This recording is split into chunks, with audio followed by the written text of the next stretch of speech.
네, 황태순 TV 황태순입니다. 오늘 3월 6일입니다. 오늘 경칩이죠.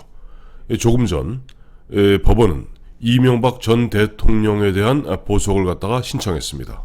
아마 오늘 오후 한 3시, 4시경이면 이명박 대통령 지난해 3월 구속된 지 349일 만에 아마 집으로 돌아올 것 같습니다.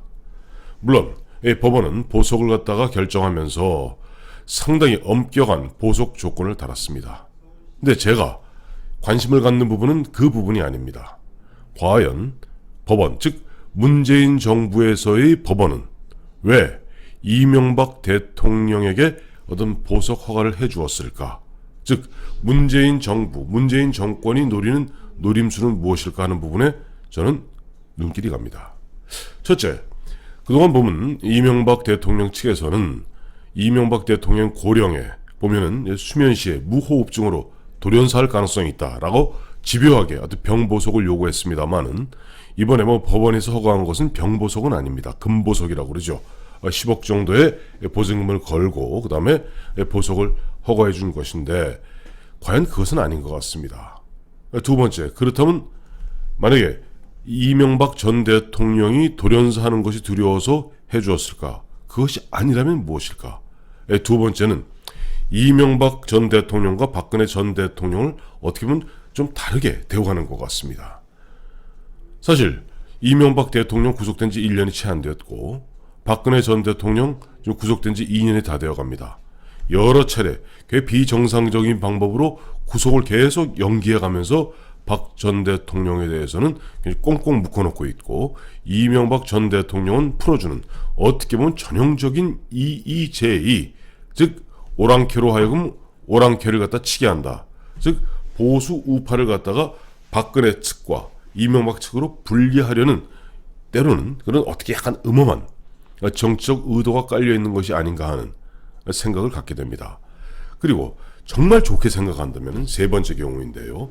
이명박 전 대통령에 대한 우선 보석을 갖다 허가하고 그 다음에 순차적으로 박근혜 전 대통령에 대해서는 어떠한 형태로든지 이번 4월 16일 날 일단 어쨌든 구속은 만료가 되게 됩니다. 하지만 그 이후에 직후 보면 아마 그 2년형 대법원에서 확정 판결된 2년형은 그때부터 진행되는데 어떠한 형태로든지 박근혜 전 대통령에 대한 어떠한 그와 같은 사면 조치라든가 등등등 특별한 조치를 갖다가 염두에 두고 쇼크를 갖다 하나하나 줄여나가는 차원에서 이명박 전 대통령을 먼저 풀어준 것이 아닌가라는 또 보면 약간 야릇한 시각을 갖게 됩니다. 그런데 첫 번째가 되었던, 두 번째가 되었던, 세 번째가 되었던 이 세 가지 경우 공히 다 공통점이 하나 있습니다. 바로 문재인 정부의 힘이 현격하게 떨어지고 있다는 것입니다. 만약에 문재인 정부가 작년 초같이 문 대통령 지지율이 80%를 갖다가 상회하고 그야말로 척패청산의 그런 바람몰이가 국민들에게 큰 설득력이 있는 크게 먹혀 들어가는 그런 분위기라면 이명박 대통령이 옥살을 하던 누가 옥에서 죽던 눈이나 하나 깜짝했겠습니까?